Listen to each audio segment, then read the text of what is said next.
El Daruma es esta figura, que es la típica figura roja, como de un señor, realmente es un monje, que no lleva ojos, lleva el ojo blanco, pero no lleva pupilas. Hoy hablamos de folclore japonés.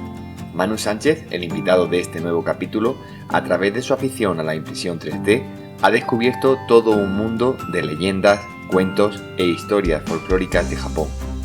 En este nuevo capítulo nos contará algunas de las más curiosas. Empezamos. Bienvenidos a la quinta temporada de Universo Bonsai Lover Podcast, un podcast dedicado al arte del bonsai, donde poder disfrutar cada 10 días de un nuevo capítulo.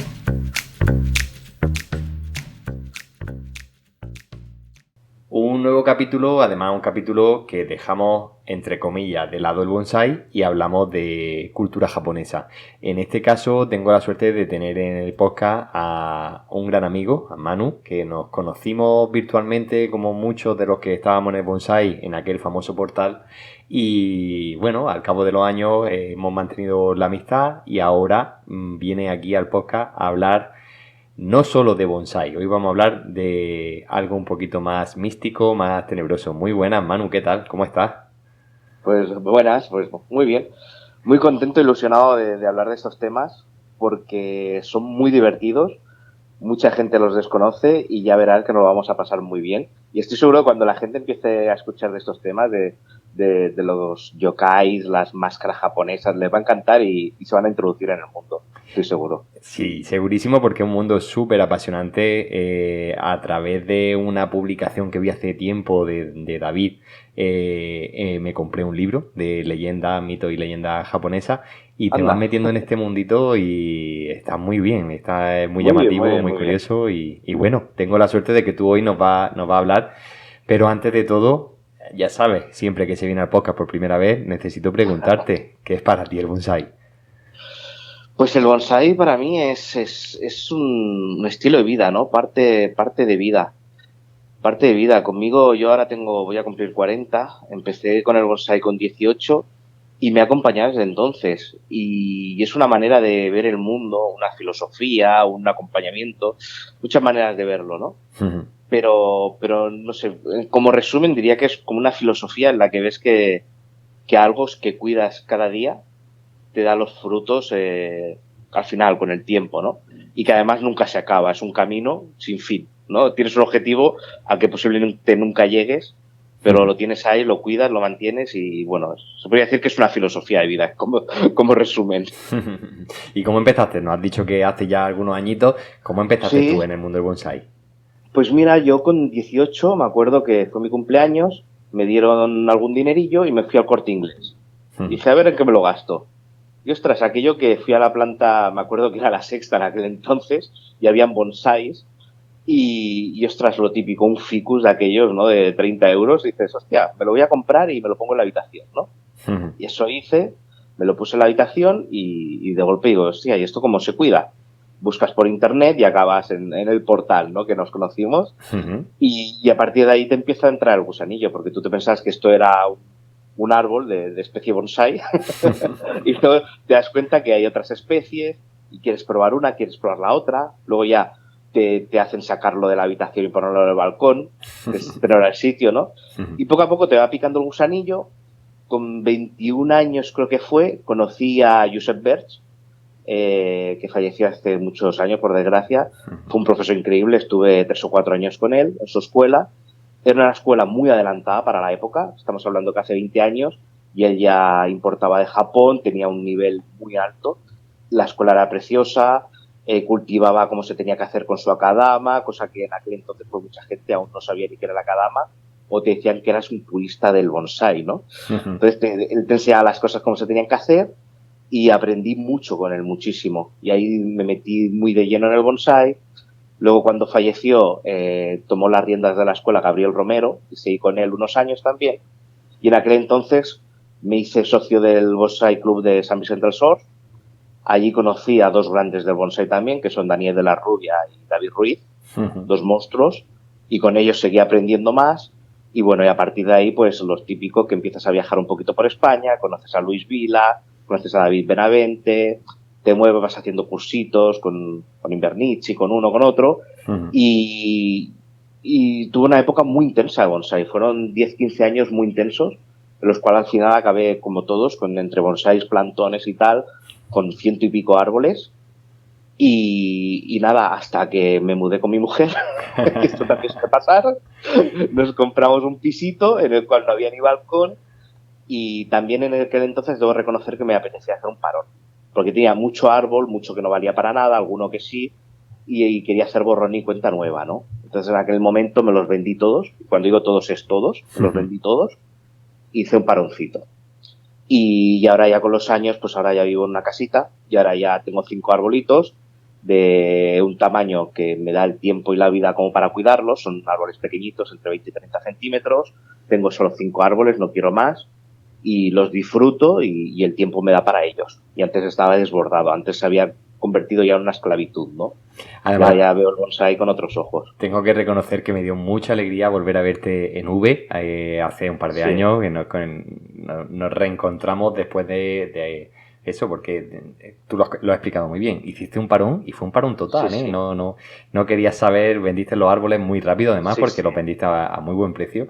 Y bueno, al final mantuvimos el contacto por las redes sociales, que gracias a eso, y cuando has vuelto a V, la verdad que me ha dado mucha alegría, Es que el tiempo vuela, pero hace como 20 años que nos conocemos. Sí, ya te acuerdas que estaba yo recordando un poco, preparando esta entrevista de cuando comprábamos las bugambillas y nos mandábamos fotos y oye, mira, he comprado esta bugambilla en el vivero, tal, esto, lo otro, y empezábamos de aquella manera y bueno, poquito a poco hemos ido cambiando y nos hemos ido haciendo mayores. Sí. Pero hasta aquí es lo que vamos a hablar de bonsai. De aquí para adelante vamos a hablar de otra cosa, porque tu regreso al mundo del bonsai también ha venido con un regreso que a mí me tiene enamoradísimo, y es que te estás dedicando a hacer máscaras japonesas. ¿Cómo se te ocurre? ¿Cómo se te ocurre esa idea? ¿Cómo empieza? Bueno, cuéntanos un poco. Sí, pues mira, a mí, por mi profesión, yo soy ingeniero, me gusta mucho la tecnología, siempre estoy a la última. De hecho, mi profesión hoy en día es escanear en 3D, escanear a lo grande, escanear edificios. Y cuando salieron las impresoras 3D, pues me dio mucha curiosidad. Estoy esperándome un tiempo, y ahora en los últimos años ya habían evolucionado y ya vi que funcionaban muy bien. Y me compré una impresora 3D para jugar en casa y hacer mis cositas. Entonces, al final, cuando te metes en el mundillo 3D, te das cuenta que hay artistas que hacen sus diseños en 3D y los venden, y tú puedes comprarlos y te los imprimes en casa.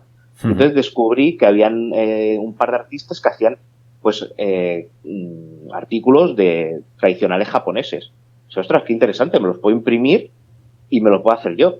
Eso, juntado con que siempre me había gustado pintar figuras, siempre he tenido Warhammer, ¿sabes? Las figuritas estas para pintar y tal, pues era una manera de juntar mis tres aficiones, que era el Japón tradicional, la impresión 3D y el pintar, ¿no?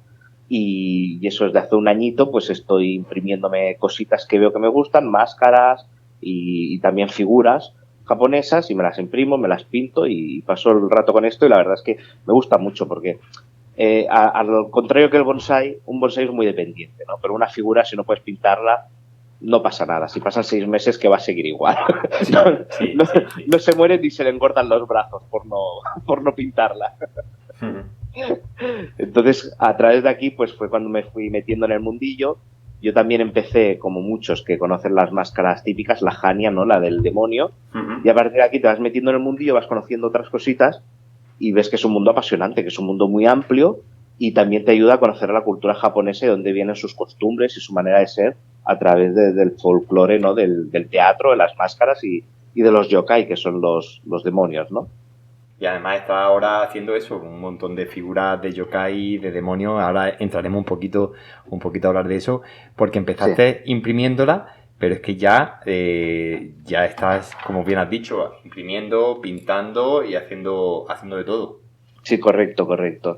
Entonces, ¿qué te parece si te cuento un poquito? Si empezamos porque yo empecé por las máscaras más que por las figuras, porque al final en Japón empezaron también con las máscaras.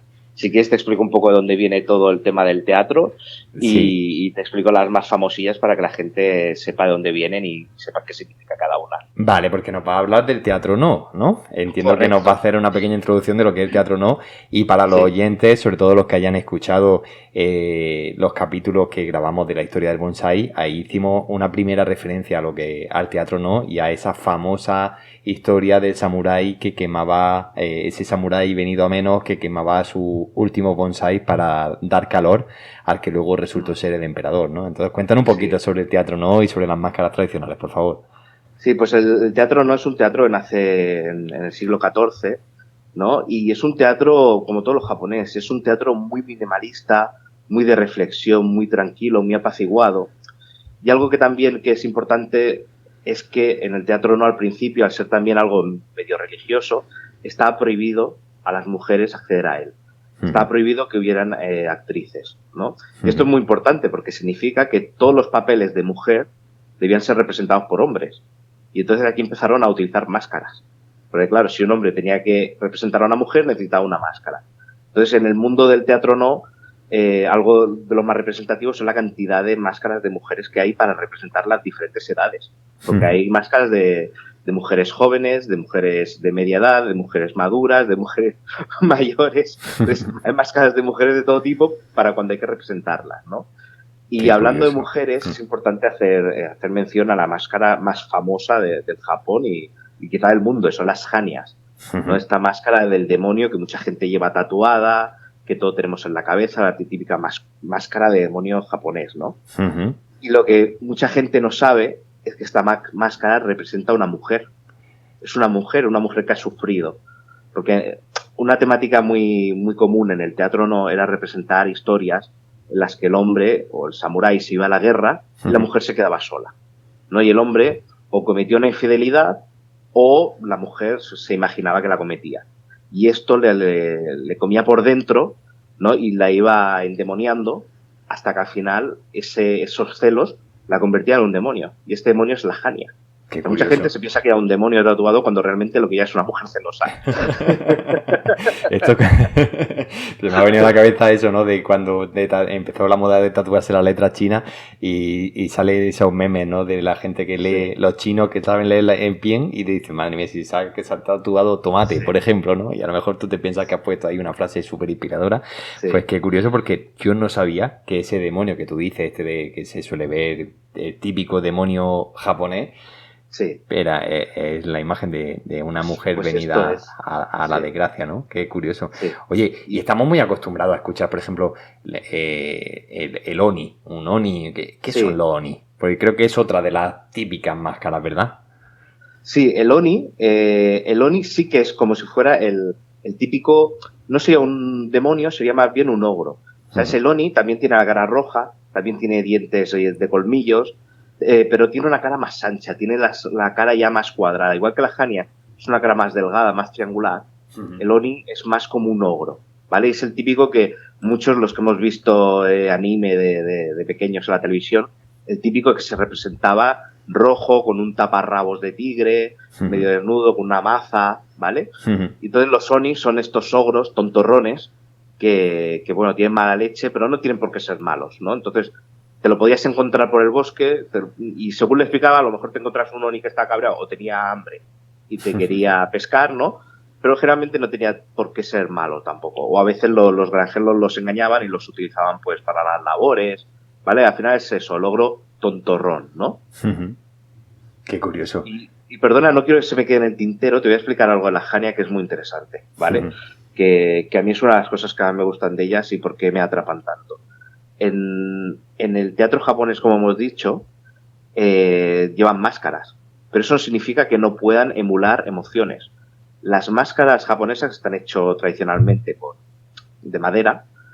Los artistas artesanos que las hacen de tal manera que según la postura en la que pongas la cabeza, barbilla más levantada, más agachada, la cara parece o reír, o llorar, o estar enfadada, y eso es increíble. Y las hanias, si alguna vez tienen la oportunidad de tener una en mano, si echaban la barbilla para atrás, tenía una cara tontorrona. Si te fijas, no tiene cara de maldad, tiene cara tontorrona, como inocente, de perdido, ¿sabes? Una cara...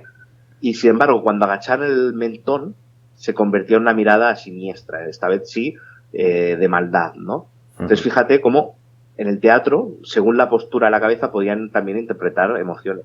Es increíble. Sí, sobre todo la capacidad que tenía, porque bueno, aunque tú haces la impresión en 3D, las originales son en madera y es lo que tú dices, como trabajando la madera con esa pericia se consiguen transmitir tanto sentimiento y tanta filosofía, ¿no? Tanta la verdad que es curioso.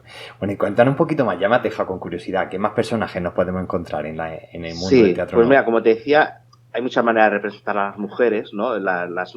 Los nombres más comunes es la de Ona, que es una carita redondita, suave, pues una chica de 20 años, ¿vale? Luego está Chumari, Honari, no tiene más importancia, son diferentes mujeres en diferentes etapas de la edad, ¿vale? Luego hay un personaje que a mí me encanta, que se llama Gyotoko, ¿vale? Este personaje, a ver si te viene a la cabeza, es una máscara que tiene los ojos saltones y se caracteriza mucho porque tiene la boca torcida, tiene la boca como saliendo, como si soplara, y la boca torcida. Entonces es un personaje muy cómico que se utiliza para hacer teatro humorístico o también en los festivales, en las danzas. Y es una cara muy graciosa porque parece que va borrachito, tiene coloretes también de alcohol porque se supone que bebe mucho sake. Y tiene la boca torcida y echada para adelante como si soplara porque su personaje se supone que soplaba con una caña de bambú el fuego de casa para avivarlo. Y ese personaje se hizo famoso y es una cara así muy cómica que se utiliza pues para las fiestas, para el folclore y también muchas veces va acompañado de una señora que se llama Okame, que es una carita redondita, es una señora gordita y también es muy graciosa.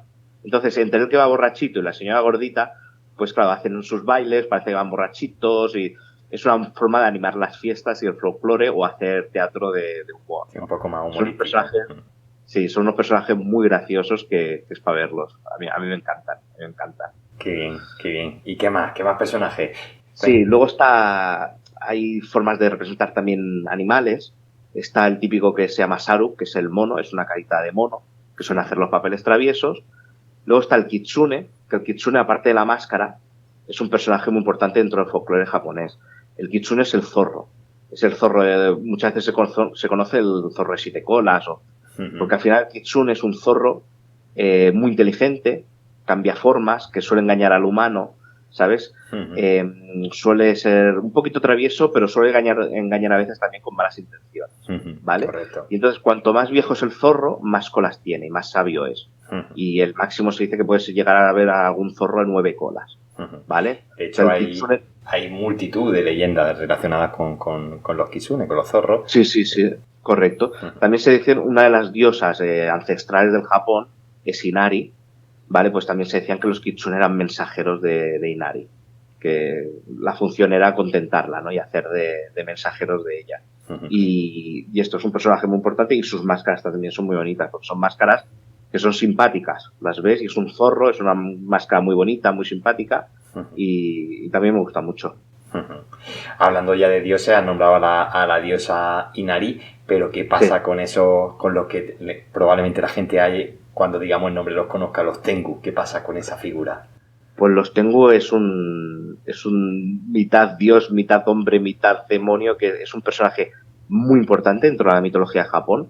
Mucha gente los reconocerá. Lo más característico de ellos es esta máscara roja con la nariz larga y las cejas blancas, ¿vale? Es un personaje, ya te digo, mitad demonio, mitad dios, mitad pájaro, mitad hombre, es una mezcla. Al final los Tengus son los protectores de los bosques, se decían, ¿no? Que los bosques, los Tengus protegían. Y estos Tengus no eran ni buenos ni malos, simplemente eran seres justos. Entonces tú a lo mejor te perdías en el bosque y si te encontrabas un Tengu y eras una persona buena, el Tengu te ayudaba a salir del bosque y te acompañaba. Si eras una persona mala, pues a lo mejor el Tengu te mataba. Si según tuvieras tu corazón, el Tengu te juzgaba y te ayudaba o te eliminaba. No eran seres justos. Y hay muchas leyendas de samuráis o personajes famosos que también el Tengu los secuestraba, una vez en el bosque los secuestraba, pero para enseñarle y convertirlos en grandes guerreros. Y luego volvían a la aldea siendo grandes samuráis porque los había entrenado un Tengu. ¿Vale? Y esto también lleva muchas leyendas de samuráis, etcétera. También a través de esto es importante que los Tengus se decían que eran muy buenos espadachines, pero prácticamente invencibles. Entonces por eso en muchas series, películas, habéis visto que los samuráis llevan máscaras de Tengu, Sí. que es una máscara con la nariz larga, ¿vale? ¿Por qué? Porque, por un lado, se dice que las llevaban por honor, por decir, mira, somos grandes guerreros como los Tengu, ¿no? Pero también se dice que si tú te encontrabas un samurái en el bosque solo y a una máscara Tengu, tú no sabías si era un Tengu real o era alguien que llevaba una máscara de Tengu. Entonces, como los Tengus eran invencibles, pues no te atrevías a dar el paso y retarle en duelo, porque a lo mejor era un Tengu y era invencible. Claro. Por eso se utilizaba mucho en aquella época las máscaras de Tengu también para impresionar y dar miedo en el bosque, ¿no? Y luego también de los Tengu lo interesante es que al ser un ser mitológico, los más antiguos de Japón, que viene incluso de la China, ha ido transformándose a lo largo del tiempo. Entonces, los más antiguos se decían que eran los Karasu Tengu, que son los que tienen cara de pájaro, cara de cuervo, tienen pico, tienen garras y tienen esa forma más salvaje, más de animal, ¿vale? Y con los años evolucionó y en los últimos siglos ya fueron más humanoides, más con la cara esta que tenemos todos en mente, nariz larga, las cejas también muy exageradas, pelo blanco, canoso, y ya derivó hacia allí. Pero también conviven, porque según en qué relato los veas o los escuches o en qué anime, verás que los Tengus más humanoides son como dioses, endiosados, y los Karasu Tengu son más salvajes, son como sus emisarios, ¿no? Los que hacen las labores de mensajería, de ir a atacar, etcétera. Es muy especial todo lo que nos has contado sobre los Tengu. Me tiraría horas y horas hablando, que nos contara un poquito más de los Tengu, pero es que yo tengo especial predilección por los yokai, por la figura de los yokai, porque, bueno, es, digamos, la parte un poco más, entre comillas, vamos a llamarle siniestra, o quizás la más misteriosa, ¿no? Hablan un poquito de los yokai, qué son los yokai, y bueno, pues si ya nos cuentas sobre algunos de los más famosos, ya te coronas en este podcast. Pues los yokai son unos personajes que la traducción es muy complicada. Yo diría que no hay una palabra que lo pueda traducir, ¿no? Como pasa en muchos idiomas, que hay palabras que dicen no tiene traducción directa. Yokai no es ni un demonio, ni un monstruo, ni... Yokai son personajes misteriosos, ¿vale? Por decirlo de alguna manera. No tienen por qué ser buenos, ni malos, ni... Hay de todo, y hay, de hecho, hay yokais que son animales que existen, hay yokais que son objetos, hay yokais que vienen de la religión y tienen miles de años. O sea, dijéramos que yokai es todo aquello misterioso, todo aquel ser que entraña un misterio, ¿no? Ya sea para bien, para mal. Y claro, aquí ya se mezcla el folclore de diferentes tipos y de toda la historia del Japón, ¿no? Entonces hay desde yokais que son historias de terror, que conocemos películas que nos han llegado desde Japón, hay yokais que son graciosísimos o yokais que simplemente son cuentos que se cuentan a los niños para que recojan la habitación, ¿no? Entonces ahí hay un abanico. Claro, se dice que yokais en Japón hay infinitos. O sea, es que hay miles y miles. Puede haber un yokai de cualquier cosa, porque a esto hay que sumar que todo tiene alma y cualquier cosa que sea susceptible de tener alma en Japón puede ser un yokai. Una piedra puede tener alma en Japón y una piedra puede cabrearse contigo y ser un yokai maligno. Y un objeto también se dice que cuando pasa más de 100 años en casa, a los 100 años cobra vida y entonces se convierte en un yokai también. Entonces tú tienes algo guardado en tu casa 100 años y ya se convierte en un yokai. Y el comportamiento de ese yokai contigo será según tú te hayas portado con él. Entonces, en la mayoría de los casos, esos yokais lo único que querrán será tu atención, porque llevan 100 años cogiendo polvo y lo que quieren es asustarte o gastarte una broma para que les hagas caso. Pero si tú con ese sofá o esa televisión le diste golpes, la trataste mal, pues cuando se convierta en yokai vendrá por ti y se cobrará su venganza. Ya sabéis, ahora cuando quitéis los cojines por la noche en la cama, ya a partir de ahora no los tiréis. Sí, correcto. Entonces es muy divertido. Entonces yo si quieres te voy contando mis favoritos, los más frikis, por llamarlo de alguna manera, que creo que a la gente les van a gustar mucho, ¿vale? Venga, vamos. Uno de mis favoritos es el Kappa, ¿vale? El Kappa, a lo mejor por el nombre no os viene a la cabeza, pero seguro que lo habéis visto en imágenes, en dibujos. El Kappa es este ser que vive en el agua dulce, que es como una tortuga, tiene un cuerpo humanoide verde, pero tiene cara como de tortuga, con un poco de pico, tiene un caparazón en la espalda y es muy característico que tiene un agujero en la cabeza con agua dentro. Entonces se dice, este yokai es un yokai perverso, Su objetivo es, cuando pasas cerca del agua, cogerte, sobre todo a los niños, llevarlos al agua, ahogarlos y comérselos. Eso es, bueno, comérselos, ahora os contaré otra curiosidad japonesa. Pero vaya, el objetivo es llevarse a su presa al agua, ahogarla y comérselo. Y es muy poderoso y normalmente son infalibles. Si te coge un kappa, date por perdido, ¿vale? Pero la gracia de este yokai es que su fuerza radica en el agua que tiene en el agujero de la cabeza. Y si se le cae, pierde su fuerza. Y además los kappas son muy educados. Con lo cual, si le haces una reverencia, él te la devolverá. Y se le caerá el agua de la cabeza y se volverá indefenso. Qué bárbaro. Es una barbaridad como han atado una cosa con la otra, ¿no? Entonces los kappas son muy peligrosos, pero tú te tienes que acordar simplemente de hacerle una reverencia. Pues si alguna vez te viene un kappa a atacarte, le haces una reverencia, a él se le cae el agua y ya está, indefenso, no hay problema, ¿vale? Entonces, algo también muy curioso es que le gustan los pepinos, le gustan mucho los pepinos, y de hecho los amantes del sushi les sonará que hay un sushi que se llama kappa maki, que es el de pepino. El sushi de pepino se llama kappa en honor a este yokai, porque le gusta el pepino. El pepino, wow. Sí. Y luego ya para rizar el rizo, algo muy japonés, ¿no? Son estas leyendas extrañas que tiene. Y es que dicen que el kappa, cuando te lleva al agua, una de las cosas que hace es sacarte el shirikodama. Que el shirikodama es una esfera donde radica tu alma y que, según dicen, está en el ano de la persona. Wow. Entonces, nuestra alma, según esta leyenda, nuestra alma radica en una bola que está en el ano, y al kappa le gusta también sacarla y comerla. Nutrirse el de pepino alma, y el alma. shirikodama. Sí.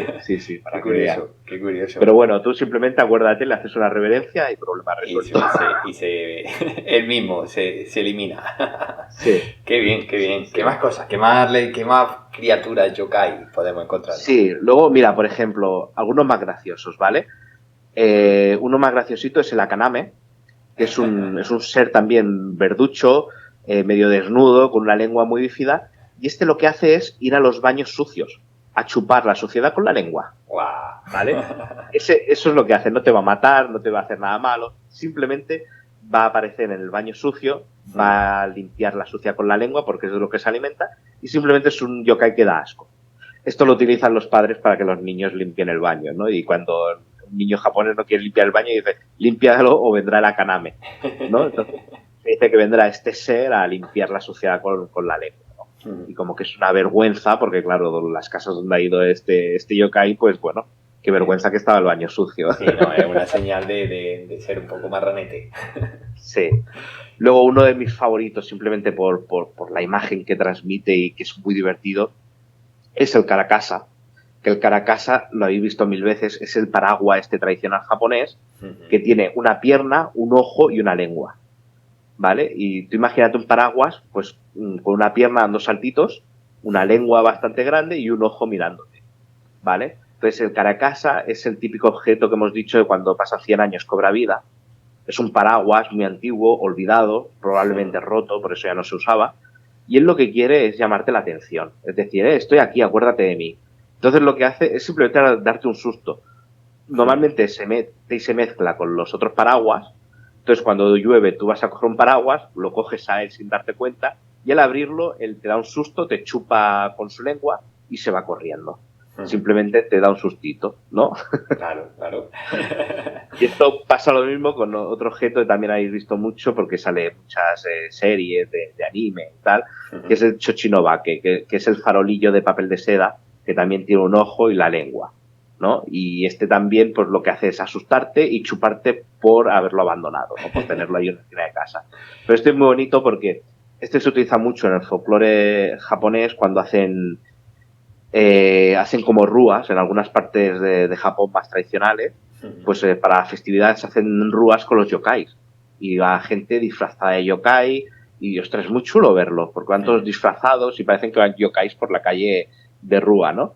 Y el farolillo normalmente va al primero como abriendo paso, sobre todo si es de noche, encendido, y el resto va detrás. Entonces es muy bonito, es muy bonito. Qué curioso. Y Y para terminar la serie de objetos de 100 años que cobran vida, el más extraño de todos es el Mokuren, me lo tenía que apuntar porque nunca me acuerdo cómo se llama, Mokuren, que son las puertas de papel de Japón que sirven para separar habitaciones. Sí, correcto. Pues estas paredes también cobran vida.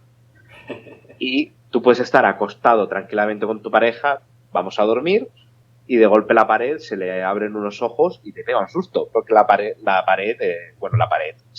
puerta ha cobrado vida, porque ya tiene más de 100 años y también está viva. Y la pared puede verte, la pared puede asustarte, la pared... Bueno... Madre mía. La imaginación que tienen los japoneses es increíble. Sí, ya digo que eso, que al final esa cantidad de folclore, esa cantidad de personajes que van creando y todo relacionado con eso, ¿no? Con la transmutación, sí, con los espíritus, con ese inframundo, sí, y bueno, ese enlace con el mundo de los demonios o el mundo de los espíritus, la realidad y demás. Y sobre todo eso porque muchas veces ya nos has puesto varios ejemplos de artículos, ¿no? De objetos, nos has puesto ejemplos de criaturas así un poco más raras. El ejemplo quizás más claro ha sido el del zorro, pero existen otros animales también que son reconocidos, ¿no? Como yokai. Cuéntanos algunos. El tanuki, es que este es mi yokai y mi personaje favorito. Es un personajazo. Los tanuki son tremendos, ¿vale? Los tanuki son mapaches, de hecho existen. Es un animal real que existe en Japón. Es como un mapache, es muy bonito. Y el tanuki es este personaje, es un mapache que es divertido, travieso. Es un cambiaformas, se cambia de forma con una hoja en la cabeza. ¿Vale? Normalmente se cambia de forma para gastar bromas, hacer el travieso, son muy traviesos, ¿vale? Pero lo que más gracia me hace este personaje, y por eso es mi favorito, sin lugar a dudas, es que tiene unos testículos gigantes, ¿vale? Unos testículos gigantes, que aquí lo vemos como algo un poco extraño, pero en Japón es normal, porque tener los testículos gigantes es un símbolo de prosperidad, ¿sabes? De que eres próspero, de que todo te va bien en la vida. Entonces los tanukis se representa con una figura de un mapache con unos testículos gigantes. Y encima, los tanukis he dicho que son unos cambiaformas, cambian de forma, y entonces utilizan estos testículos gigantes para utilizarlos dentro del disfraz. Es decir, un tanuki se puede disfrazar de kiosquero y utilizar sus testículos gigantes para montar el kiosco. ¿Vale? O puede utilizar sus testículos como tambor. O también se ven mucho en figuras tradicionales japonesas como paracaídas. Utilizan sus testículos como paracaídas. Entonces, es un personajazo. Es un personajazo. Y bueno, lo verás que en muchos restaurantes lo tienen en la puerta porque es un símbolo eso de prosperidad. De prosperidad. Correcto. Sí, correcto. Entonces, bueno, a mí es un personaje que me hace mucha gracia, me gusta mucho. Sí, además me viene a la cabeza estas figuras que muchas veces las vemos también incluso en algunos jardines de bonsai, ¿no? Que dándote un poco la bienvenida con una cara así muy amigable, muy esos ojos así. Sí, correcto. Sí. Además, siempre son los mismos colores, siempre es negro y blanco y con los ojitos así color carne, ¿no? Eso son siempre los típicos colores que está pintado. Correcto. En el jardín de Jaume Canals hay uno en la entrada que es súper gracioso, tendrá 50-60 centímetros, bastante grande y es muy bonito, muy bonito. ¿Y te habías fijado que tenía testículos o no? Sí, porque además siempre es lo típico, ¿no? Hacer bromas sobre el tamaño de los testículos del tanuki, pero nunca me había preguntado el por qué, pensaba que era más bien como una broma a la hora de diseñarlo, pero fíjate. Sí. Oye, vamos a dejar a un lado estos yokai divertidos. Yo quiero que me hables de algún yokai que dé miedo, que sea que dé terror. Sí.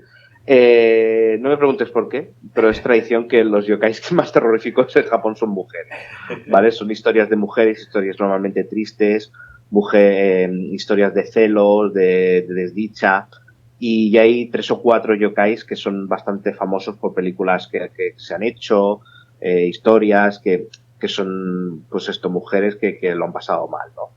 La más famosa de todos es la Oiwa, ¿vale? Que es un yokai que se han hecho muchas películas, la historia cambia, hay muchas maneras, pero básicamente la historia base de este yokai, de esta mujer, es que Oiwa era una chica guapa, una chica joven, una chica de pelo liso, moreno, ¿vale? Y fiel y buena compañera. Pero su esposo, sin embargo, se enamora, pues según la historia, según qué historia leas, ¿no? Pues, o de la hija de un señor rural, o de otra mujer más joven y más bella, o, bueno.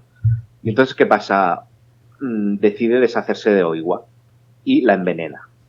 Al envenenarla, pues según la historia, en muchas historias se desfigura y muere, en otras se desfigura y al ver su imagen en un espejo se suicida, ¿no? Y a partir de ahí, pues la historia continúa, ella vuelve en forma de espíritu y a partir de ahí se venga, ¿no? Entonces se empieza a vengar pues del marido y de todos los que han participado en su muerte, que a veces es la otra amante o a veces es el criado, a veces... Bueno, al final hay una sangría que muere todo el mundo ahí.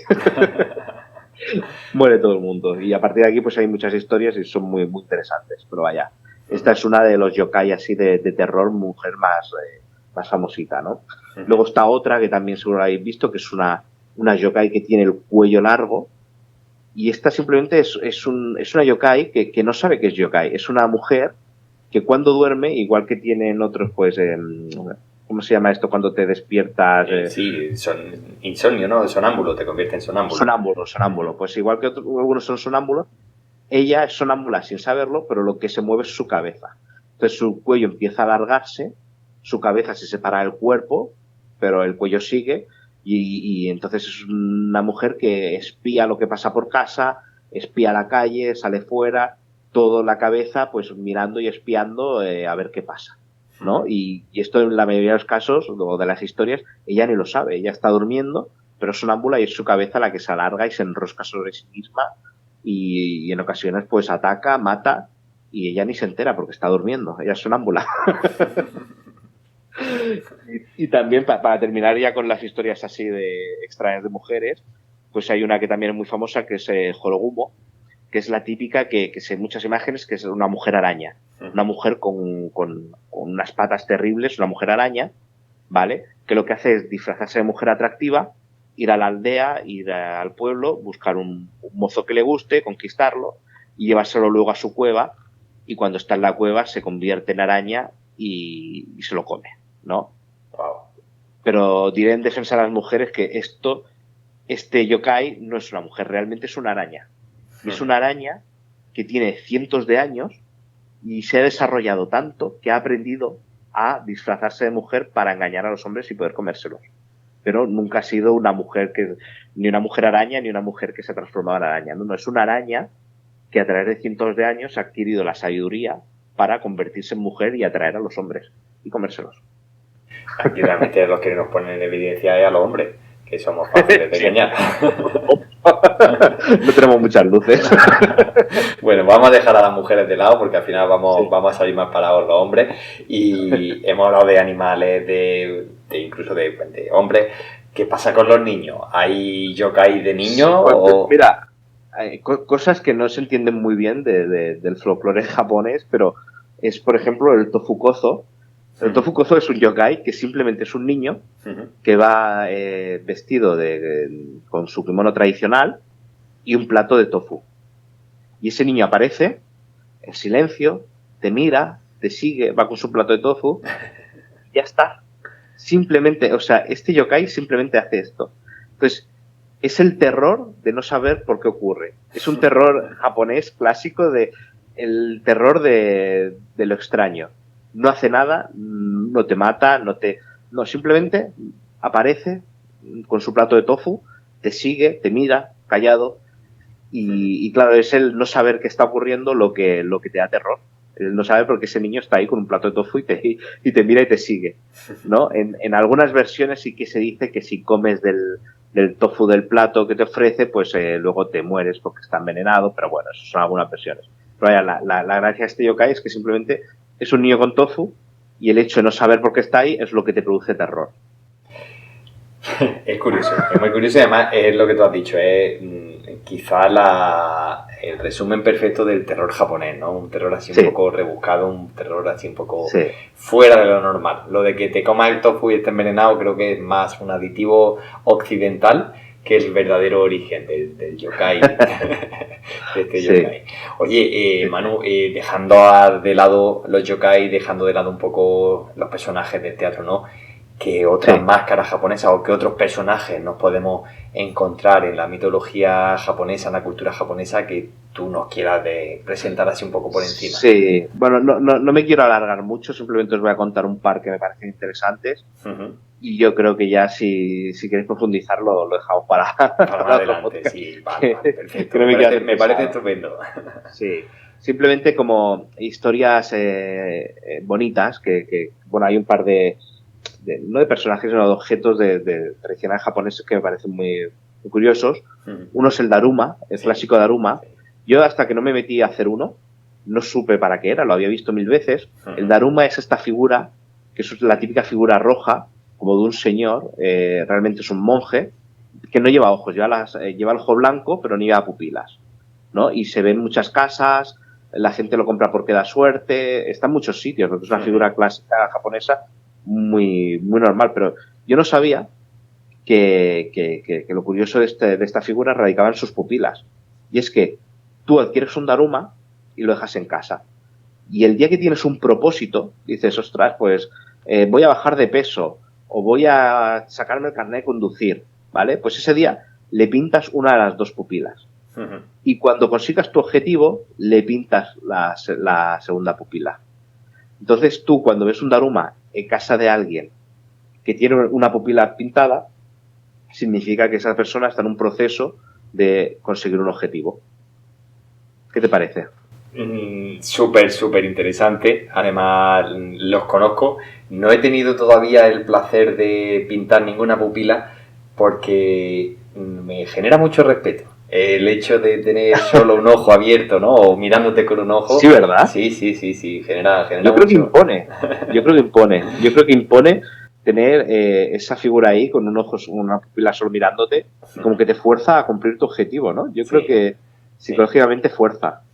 Además, eso es una figura así, entre que tiene como un carácter, un poco lo que comentaba al principio, ¿no? Que parece que está triste, que está enfadado, que está contento, esa media sonrisa, esa media cara. Es curioso, curioso. Una figura bueno, no sé si sabes la historia del Daruma, que dice que está basada en un monje que se puso, no sé si era budista, chino, ¿vale? Pero que se puso frente a una pared a meditar y estuvo 9 años meditando frente a una pared.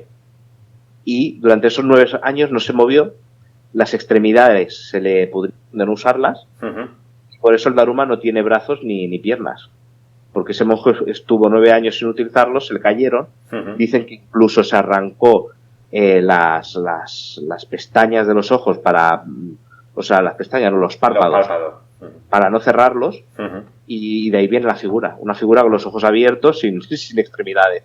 Porque viene de este monje que estuvo 9 años meditando sin parar. Es súper curioso. Hay un montón de personajes en la mitología. Sí. En la mitología. No, si quieres te terminamos con una historia que me gusta mucho. Y no sé si conoces tú unos cangrejos que se llaman Heikegani. ¿Te suena? Bueno, me suena, sí la he visto incluso la obra, porque recientemente he terminado, me hice con un libro de pintura típica japonesa, y una de estas pinturas que la hizo Hokusai representaba esta escena de Heikegani, pero quiero que la cuéntala para aquellos que no lo conozcan. Sí, pues esto es real, está basado en hechos reales. Esto no es ninguna historia de yokai, es folclore, pero real japonés.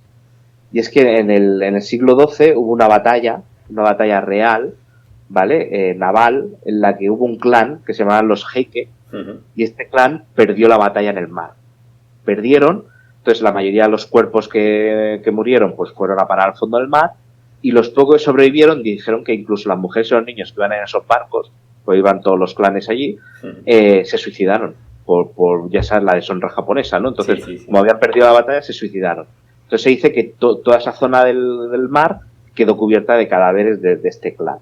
Entonces, ¿qué pasa? La gente, cuando los pescadores, años después, cuando iban a pescar, a veces les daba la sensación que el caparazón de algunos cangrejos tenían la silueta o las caras de esos samuráis, de esos clanes, de gente, de familia. Entonces, cuando encontraban un cangrejo que parecía, pues esto, que tiene una cara, lo soltaban porque decían que si no, el espíritu de esta persona te lo ibas a ingerir y se iba a vengar y te iba a sentar mal, ¿no? O te iba a matar. Entonces soltaban estos cangrejos al mar. Entonces, ¿qué pasa? Esto es selección. No selección natural, selección forzada. Si tú vas pescando sin parar y todos los que tienen caras los vas soltando al mar, pues esos son al final los que se reproducen y sus genes van pasando generación tras generación y ahora, pues 800 años después, tú imagínate, 800 años de selección, pues el caparazón de esta especie, todos prácticamente tienen caras de samuráis en el caparazón. Qué curioso, qué curioso. Y esto es una historia real. Esta especie, ahora hoy en día, tienen caras, bueno, no tienen caras, pero tienen formas parecidas a caras en el caparazón. Y ahora, ya que nos has contado así en este caso no es un cuento, pero yo sí quiero, para cerrar un poco el podcast, creo que debemos retomar en el futuro un segundo capítulo para entrar un poco más en detalle, pero para que nos deje un poco con la tentación de seguir aprendiendo, te voy a pedir que nos cuentes un poquito sobre uno de estos cuentos típicos japoneses. En concreto yo quiero el de Kaeru Tengu, y te voy a explicar por qué. Hace poco, viendo tus máscaras, las máscaras que hiciste, que haces, hiciste una chulísima de una rana con su pipa y en la espalda lleva una de estas máscaras de tradicionales de folclore, ¿no? Cuéntanos un poco en qué está basado esa figura. Sí, estos son cuentecitos, ¿no? Cuentos cortos. En Japón, pues los cuentos, muchos cuentos infantiles o muchos cuentos para niños para dormir, están basados en leyendas al final de antiguos samuráis, antiguos monjes, que al final son convertidos por castigo divino, pues en seres, ¿no? Y luego siempre tiene una pequeña moraleja de que si te portas mal con ellos o no eres una persona generosa o etcétera, pues tienes un castigo, ¿no? Son historias de yokai, son misteriosas, en las cuales siempre tiene la moraleja de que si eres egoísta o si te portas mal tendrás un castigo. En este caso era una rana, un sapo, ¿no? Un kaeru que se llama en Japón, que lo utilizan mucho también para la pintura tradicional japonesa, siempre salen mucho los sapos representados. Entonces, en este caso era un sapo que estaba sentado en el filo de un lago, siempre fumando su pipa y con una máscara tengu colgada en la espalda. Entonces se supone, claro, al tener una máscara tengu, la gente del pueblo pues llegó a la conclusión de que era un antiguo samurái, que había sido transformado en rana o por un castigo, por lo que fuera.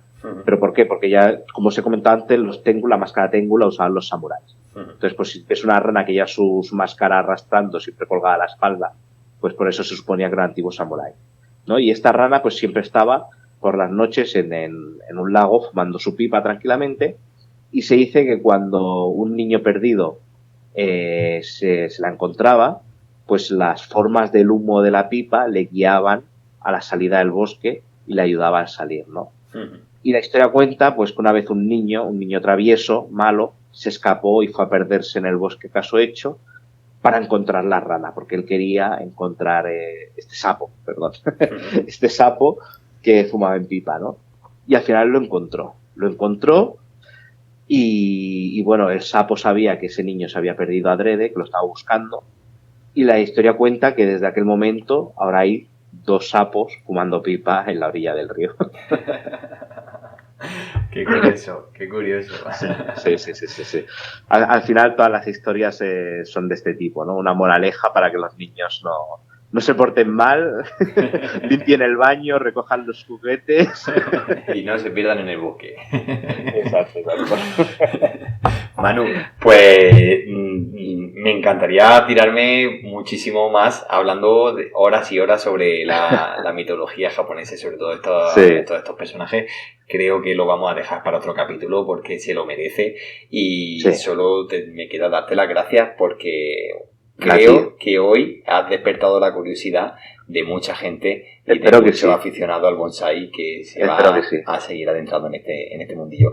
Para cerrar el podcast, ¿dónde te puede encontrar la gente si te quiere encargar alguna máscara, si te quiere hacer alguna consulta? Sí, pues mira, el Instagram que utilizo para esto es Manu-san, todo junto, que viene parece un nombre muy japonés, ¿no? Manu-san, pero viene de Manuel Sánchez, no tiene misterio, es Manu Sánchez, Manu-san, todo junto en Instagram o en TikTok también, Manu-san, y ahí me encontrarán.